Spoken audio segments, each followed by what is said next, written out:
Dear students, ഇന്നത്തെ ക്ലാസ്സിൽ നമ്മൾ കമ്മ്യൂണിക്കേഷൻ എഞ്ചിനീയറിംഗിന്റെ ഫസ്റ്റ് മൊഡ്യൂൾ സ്റ്റാർട്ട് ചെയ്യാണ്. ഫസ്റ്റ് മൊഡ്യൂൾ എന്ന് പറയുന്നത് റേഡിയേഷൻ ആൻഡ് വേവ് പ്രൊപ്പഗേഷൻ ആണ്.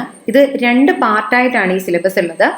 ഫസ്റ്റ് പാർട്ടിൽ നമ്മൾ പഠിക്കുന്നത് to understand electro magnetic radiation and wave propagation. Second പാർട്ടിൽ നമുക്ക് പഠിക്കാനുള്ളത് ടു അണ്ടർസ്റ്റാൻഡ് ആന്റിന. ഈ ഒരു മൊഡ്യൂളിലേക്ക് കയറുന്നതിന് മുമ്പ് നമുക്ക് ആദ്യം മനസ്സിലാക്കാം നമ്മൾ എന്തിനാണ് ഇത് പഠിക്കുന്നതെന്നാണ് മനസ്സിലാക്കേണ്ടത് അല്ലേ. അപ്പോൾ എന്ന് വെച്ച് കഴിഞ്ഞാൽ നമുക്ക് ഫസ്റ്റ് മൊഡ്യൂളിൽ നമ്മൾ പഠിക്കുന്നത് ഇലക്ട്രോ മാഗ്നറ്റിക് വേവ്സിനെ പറ്റിയിട്ടാണ്, EM വേവ്സിനെ പറ്റിയിട്ടാണ്. അപ്പോൾ EM വേവ്സിനെ പറ്റിയിട്ട് പഠിക്കുമ്പോൾ കമ്മ്യൂണിക്കേഷൻ എഞ്ചിനീയറിംഗിൽ EM വേവ്സിൻ്റെ ഇമ്പോർട്ടൻസ് എന്താണെന്നാണ് ആദ്യം മനസ്സിലാക്കേണ്ടത്. അപ്പോൾ അത് മനസ്സിലാക്കാൻ വേണ്ടിയിട്ട് നമുക്ക് ആദ്യം കമ്മ്യൂണിക്കേഷൻ സിസ്റ്റത്തിൻ്റെ ഒരു ബേസിക് ബ്ലോക്ക് ഡയഗ്രാം ഒന്ന് ഡിസ്കസ് ചെയ്യാം. ഇത് കമ്മ്യൂണിക്കേഷൻ സിസ്റ്റത്തിൻ്റെ ഒരു ബേസിക് ബ്ലോക്ക് ഡയഗ്രാം ആണ്.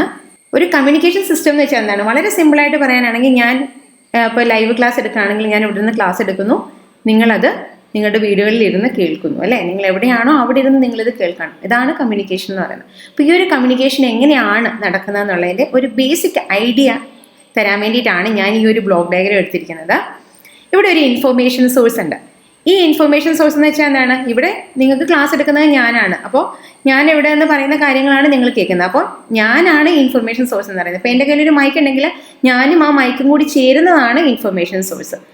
അപ്പോൾ ഇത് നിങ്ങളിലേക്ക് എത്തണമെന്നുണ്ടെങ്കിൽ ഇപ്പം നിങ്ങൾ വിചാരിക്കും വേണമെങ്കിൽ ഈ മൈക്കിനകത്ത് നിന്ന് ഒരു വയർ കണക്ട് ചെയ്ത് നേരെ നിങ്ങളുടെയൊക്കെ വീടുകളിലേക്ക് എത്തിച്ചാൽ പോരെ, അപ്പോൾ ഇതിൻ്റെ ഒന്നും ഒരു ആവശ്യമില്ലല്ലോ എന്നല്ലേ. പക്ഷെ അങ്ങനെ എത്തിക്കാൻ പറ്റത്തില്ല. കാര്യം എന്ന് വെച്ച് കഴിഞ്ഞാൽ ഈ കുറേ ഡിസ്റ്റൻസ് ട്രാവൽ ചെയ്യുമ്പോഴത്തേക്ക് ഈ വയറിലൂടെ ഈ സിഗ്നൽ പോകുമ്പോൾ ഈ സിഗ്നലിന് അറ്റുനേഷൻ സംഭവിക്കും. ദാറ്റ് ഈസ് ഈ സിഗ്നൽ ലോസ് ആയിട്ട് ഇതിൻ്റെ ഒരു പർട്ടിക്കുലർ ഡിസ്റ്റൻസ് കഴിഞ്ഞ് കഴിഞ്ഞാൽ, വളരെ കുറഞ്ഞൊരു ഡിസ്റ്റൻസ് കഴിഞ്ഞ് കഴിഞ്ഞാൽ തന്നെ ഈ സിഗ്നൽ ലാസ്റ്റ് ഉണ്ടാവില്ല. അപ്പോൾ നമുക്ക് ഇവിടെ നിന്നും ഒരു സിഗ്നലിനെ കുറച്ച് ദൂരേക്ക് ഒക്കെ ട്രാൻസ്മിറ്റ് ചെയ്യണം, കൊടുക്കണം എന്നുണ്ടെങ്കിൽ നമ്മൾ നോർമൽ വയർ ഇവിടുന്ന് കണക്ട് ചെയ്ത് അങ്ങോട്ട് എടുത്തു കഴിഞ്ഞാൽ കിട്ടില്ല. അപ്പം അതിന് വേണ്ടിയിട്ടാണ് നമ്മൾ എന്ത് യൂസ് ചെയ്യുന്നത്, ട്രാൻസ്മിറ്റർ യൂസ് ചെയ്യുന്നത്. അപ്പം അതിൻ്റെ അടുത്ത ബ്ലോക്കാണ് ട്രാൻസ്മിറ്റർ എന്ന് പറയുന്നത്. അപ്പം ട്രാൻസ്മിറ്ററിൻ്റെ ഫംഗ്ഷൻ എന്താണെന്ന് പറഞ്ഞു കഴിഞ്ഞാൽ ഈ വരുന്ന ഇൻഫർമേഷൻ സോഴ്സിൽ നിന്ന് വരുന്ന ഈ ഒരു സിഗ്നലിനെ ഈ ലോങ് ഡിസ്റ്റൻസിലേക്കൊക്കെ ട്രാവൽ ചെയ്യാൻ പാകത്തിലേക്ക് കൺവേർട്ട് ചെയ്ത്, ചില ഒരു ലോസും വരാതെ ഇത് എവിടെ ചെല്ലണം, ഇത് കേൾക്കുന്നത് നിങ്ങളിലേക്ക് എത്തണം അല്ലേ. അപ്പം ആ ഒരു പാകത്തിലേക്ക് ഈ സിഗ്നലിനെ മാറ്റുക എന്നുള്ളതാണ് ഈ ട്രാൻസ്മിറ്ററിൻ്റെ ഡ്യൂട്ടി എന്ന് പറയുന്നത്. അപ്പോൾ ഈ ട്രാൻസ്മിറ്റർ എന്താ ചെയ്യുന്നതെന്ന് വെച്ച് കഴിഞ്ഞാൽ അതിന് കിട്ടുന്ന ഈ ഇൻപുട്ടിനെ ട്രാൻസ്മിറ്റ് ചെയ്യാൻ പാകത്തിലേക്കുള്ള ഒരു സിഗ്നലായിട്ട് കൺവേർട്ട് ചെയ്യുക എന്നുള്ളതാണ്. അങ്ങനെ കൺവേർട്ട് ചെയ്തിട്ട് ഇത് കൊടുക്കുന്നത് എങ്ങോട്ടേക്കാണ്, ചാനലിലേക്ക് കൊടുക്കും. ചാനൽ എന്ന് വെച്ചാൽ എന്താണ്, രണ്ട് ടൈപ്പ് ചാനലാണ് നമുക്ക് കമ്മ്യൂണിക്കേഷനിലുള്ളത്. വയർലെസ് ചാനലും ഉണ്ട്, വയേർഡ് ചാനലും ഉണ്ട്. വയേർഡ് ചാനൽ എന്ന് പറയുന്നത് ഒപ്റ്റിക്കൽ ഫൈബർ കേബിൾ ആകാം, അല്ലെങ്കിൽ ട്വിസ്റ്റഡ് പെയർ ആവാം. എന്താണ് ഒപ്റ്റിക്കൽ ഫൈബർ കേബിൾ എന്നും എന്താണ് ട്വിസ്റ്റഡ് പെയർ എന്നൊക്കെ ഉള്ളത് നമ്മൾ വരുന്ന ക്ലാസ്സുകളിൽ നെറ്റ്വർക്കിങ്ങിലൊക്കെ നമ്മൾ വളരെ ഡീറ്റെയിൽഡ് ആയിട്ട് പഠിക്കും. അപ്പോൾ എന്ന് വെച്ച് കഴിഞ്ഞാൽ ഇത് വയർ വെച്ചിട്ട് തന്നെ കണക്ട് ചെയ്യുന്നതാണ്. കുറച്ച് അധികം ഡിസ്റ്റൻസ് ആകും, ഒരുപാടല്ല എന്നാലും ഒരുവിധം ഡിസ്റ്റൻസ് ഒക്കെ ഇത് ട്രാവൽ ചെയ്ത് പോകും. നിങ്ങൾ കാണുന്നതാണ് ഒപ്റ്റിക്കൽ ഫൈബർ വഴി നമുക്ക് ടെലിഫോൺ ഒക്കെ നമ്മുടെ വീട്ടിലെ ലാൻഡ് ലൈനും ഒക്കെ കണക്ട് ചെയ്തിരിക്കുന്നതൊക്കെ നിങ്ങൾക്ക് അറിയാം. അപ്പോൾ എന്താണ്, നമ്മൾ അങ്ങനെയും വേണമെങ്കിൽ നമുക്ക് കണക്ട് ചെയ്യാം. അല്ലെങ്കിൽ അടുത്ത മെത്തേഡ് എന്ന് പറയുന്നത് എന്താണ്, വയർലെസ് ആണ്. വയർലെസ് ആയിട്ട് ചെയ്യാം. അപ്പോൾ അതാണ് നിങ്ങളുടെ കയ്യിലിരിക്കുന്ന മൊബൈൽ ഫോണിൽ സംഭവിക്കും. രണ്ട് രീതിയിലുള്ള ചാനൽ ഉണ്ടെന്നാണ് ഞാൻ പറഞ്ഞത് കമ്മ്യൂണിക്കേഷനിൽ. വയർലെസ് ചാനലും ഉണ്ട്, വയേർഡ് ചാനലും ഉണ്ട്.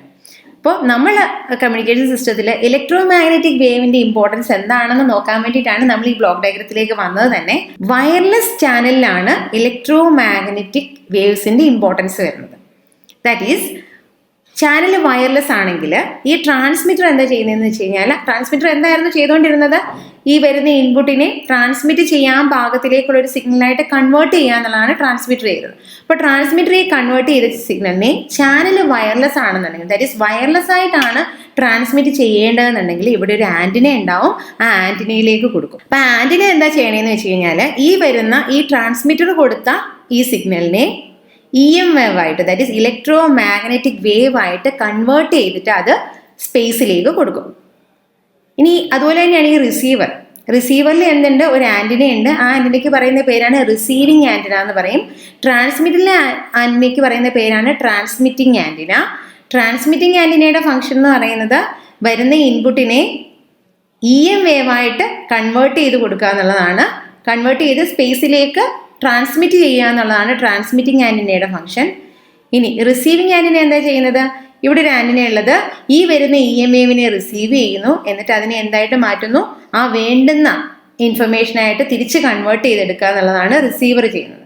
അപ്പോൾ ആ ഒരു നമുക്ക് എന്ത് ചെയ്യും, റിസീവറിൻ്റെ ഔട്ട്പുട്ട് എന്ന് പറയുന്നത് എന്തായിരിക്കും, മെസ്സേജ് സിഗ്നൽ ആയിരിക്കും. ആ മെസ്സേജിനെ നമുക്ക് നമ്മുടെ ഇൻഫർമേഷനായിട്ട് കളക്ട് ചെയ്യാവുന്നതാണ്. ഈ നോയ്സ് ഒക്കെ ഡിസ്റ്റർബ് ചെയ്യുന്നത് ഈ ചാനലിലാണ്. അതാണ് ഈ നോയ്സ് കാണിച്ചിരിക്കുന്നത് ഈ ചാനലിലായിട്ട്. കാര്യം എന്താണ്, വയർലെസ് ആണെന്നുണ്ടെങ്കിൽ നമുക്കറിയാം കാറ്റും മഴയും ഒക്കെ ഉള്ള സമയത്തൊക്കെ നമുക്ക് അത്ര ക്ലാരിറ്റി നമുക്ക് കിട്ടില്ല. നമ്മൾ പറയില്ലേ റേഞ്ച് കുറവാണ് എന്നൊക്കെ പറയില്ലേ. അപ്പം അതാണ് ഈ നോയ്സ് എന്ന് പറയുന്നത്. ഇത് ഞാൻ നിങ്ങൾക്കൊരു ബേസിക് ഐഡിയ തന്നേ ഉള്ളൂ. ഇനി നമുക്ക് ഇത് ഓരോന്നും തന്നെ വളരെ ഡീറ്റെയിൽഡ് ആയിട്ട് പഠിക്കാനുണ്ട്. ഈ ഒരു കമ്മ്യൂണിക്കേഷൻ സിസ്റ്റത്തിൽ എങ്ങനെയാണ് ഈ ഇൻഫർമേഷൻ പോകുന്നതെന്ന് മനസ്സിലാക്കാൻ വേണ്ടിയിട്ട് വളരെ സിമ്പിളായിട്ട് പറഞ്ഞു കഴിഞ്ഞാൽ, ഇപ്പം നമ്മൾ സ്ഥിരം ആമസോണിൽ നിന്നും ഫ്ലിപ്കാർട്ടിൽ നിന്നും ഒക്കെ നമ്മൾ പല സാധനങ്ങളും ഓർഡർ ചെയ്യാറുണ്ട്. അപ്പോൾ അവരെന്താ ചെയ്യണേ, നമ്മൾ നമ്മുടെ അഡ്രസ്സ് കൊടുത്തു കഴിയുമ്പോഴത്തേക്ക്, നമ്മൾ ക്യാഷ് പേ ചെയ്ത് കഴിയുമ്പോഴത്തേക്ക് അവരെന്താ ചെയ്യണേ, അവർ നമ്മുടെ അഡ്രസ്സിലേക്ക് നമ്മൾ ഓർഡർ ചെയ്ത സാധനം ഏതാണോ അതിനെ നന്നായിട്ട് പാക്ക് ചെയ്ത് നമുക്ക് എന്താണ് കൊറിയർ കമ്പനി വഴി അല്ലെങ്കിൽ പോസ്റ്റ് വഴി നമുക്ക് വീട്ടിലെത്തിച്ചു തരാണ് ചെയ്യുന്നത് അല്ലേ. അപ്പം നമുക്കിത് കിട്ടുമ്പോഴോ നമ്മളിതൊരു പാക്കറ്റാണ് റിസീവ് ചെയ്യുന്നത്. ആ പാക്കറ്റാണോ നമുക്ക് വേണ്ടത്, അതിനകത്താണ് നമ്മൾ ആവശ്യപ്പെട്ട സാധനങ്ങൾ അല്ലേ. അപ്പം നമ്മൾ പാക്കറ്റ് എല്ലാം റിമൂവ് ചെയ്തിട്ട് നമുക്ക് അതിനകത്തുള്ള നമുക്ക് ആവശ്യമുള്ള സാധനങ്ങൾ മാത്രം എടുക്കും. ഇത് തന്നെയാണ് കമ്മ്യൂണിക്കേഷൻ എന്ന് പറയുന്നതും. കമ്മ്യൂണിക്കേഷനിൽ ഇപ്പോൾ ഞാനിപ്പോൾ നിങ്ങൾക്ക് ക്ലാസ് എടുക്കുകയാണ്. അപ്പോൾ എൻ്റെ എന്താണ്, ഇത് ഞാൻ സംസാരിക്കുമ്പോൾ ഉണ്ടാകുന്ന വേവ് ഏതാണ്, സൗണ്ട് വേവ് ആണ്. ഇതിന് ഒരു ലോങ് ഡിസ്റ്റൻസ് ഒന്നും ട്രാവൽ ചെയ്യാനുള്ള എബിലിറ്റി ഇല്ല. അപ്പോൾ ട്രാൻസ്മിറ്റർ എന്ത് ചെയ്യുന്നു, ഇതിനെ ലോങ് ഡിസ്റ്റൻസ് ഒക്കെ ട്രാവൽ ചെയ്യാൻ പാകത്തിലേക്ക് ബൂസ്റ്റ് ചെയ്യുന്നു. എന്നിട്ട് ഇതിനെ വയർലെസ് ആയിട്ടാണെന്നുണ്ടെങ്കിൽ എന്ത് ചെയ്യുന്നു, ഇതിനെ ആന്റിനയിലേക്ക് കൊടുക്കുന്നു. ഈ ആന്റിന എന്താ ചെയ്യുന്നത്, ഇതിനെ നന്നായിട്ട് കവർ ചെയ്യും. ഞാനിപ്പോൾ ഈ പറഞ്ഞ പരിപാടിയാണ് ഈ ട്രാൻസ്മിറ്റർ ആന്റിനയും കൂടെ ചെയ്യുന്നത്. എന്താ ചെയ്യുന്നത്, നമുക്ക് എന്താണോ അയക്കാനുള്ളത് അതിനെ പോകുന്ന വഴിക്ക് ഡാമേജ് ഒന്നും വരാത്ത രീതിയിൽ ഇതിനെ നന്നായിട്ട് കവർ ചെയ്യുന്നു, പാക്ക് ചെയ്തിട്ട് ചാനൽ വഴി അയക്കുന്നു അല്ലേ. ഞാൻ ഈ കമ്മ്യൂണിക്കേഷനകത്ത് വയർലെസ് മീൻസിൽ ഞാൻ ചാനൽ എന്ന് പറയുന്നത് എന്താണ്, നമ്മുടെ ഈ എൻവയോൺമെന്റ് ആണ് അല്ലേ, നമ്മുടെ ഈ ഒരു സ്പേസ് ആണ് ചാനൽ എന്ന് പറയുന്നത്. പക്ഷെ നമ്മൾ കൊറിയറിന്റെ കാര്യം പറയുകയാണെങ്കിൽ എന്താണ്, അവരുടെ കൊറിയർ കമ്പനി ത്രൂ എന്താണ് ബസ് അല്ലെങ്കിൽ ട്രെയിന്, അതേതാണോ ട്രാൻസ്പോർട്ടേഷൻ അതുവഴി, അതാണ് ചാനൽ. അതുവഴി എന്ത് ചെയ്യുന്നു, നമ്മുടെ റിസീവറിന്റെ കയ്യിലേക്ക് അല്ലെ റിസീവറിലേക്ക് എത്തിക്കുന്നു. ഇപ്പോൾ കമ്മ്യൂണിക്കേഷൻ സിസ്റ്റത്തിലാണ്, ഇലക്ട്രോണിക് കമ്മ്യൂണിക്കേഷൻ സിസ്റ്റത്തിലാണെന്നുണ്ടെങ്കിൽ ഈ റിസീവറിൽ എന്തുണ്ട്, ഒരു ആന്റിന ഉണ്ട്. ഈ വെൽ പാക്ഡ് ആയിട്ടുള്ള ഈ ഒരു ഇൻഫർമേഷൻ ഈ റിസീവിങ് ആന്റിന റിസീവ് ചെയ്യുന്നു. എന്നിട്ട് അത് തന്നെ എന്ത് ചെയ്യുന്നു, ഇതിന്റെ പാക്കിംഗ് ഒക്കെ അഴിച്ചു മാറ്റി ഇതിനകത്തുള്ള ഇൻഫർമേഷൻ മാത്രം എടുക്കും.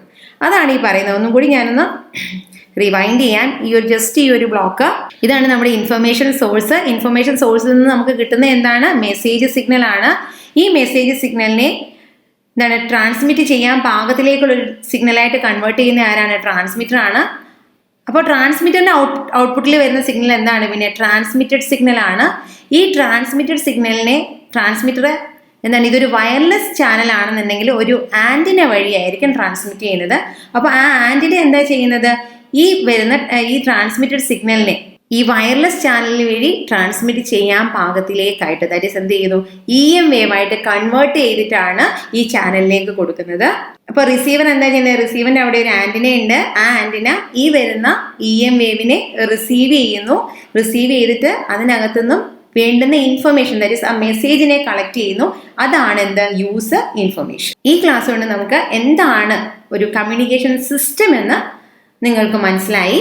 അപ്പോൾ നമുക്കിനി നെക്സ്റ്റ് ക്ലാസ്സിൽ ഫസ്റ്റ് മൊഡ്യൂളിന്റെ ഫസ്റ്റ് ടോപ്പിക്, ദാറ്റ് ഈസ് എന്താണ് EM വേവ് എന്നുള്ളത് പഠിക്കാം.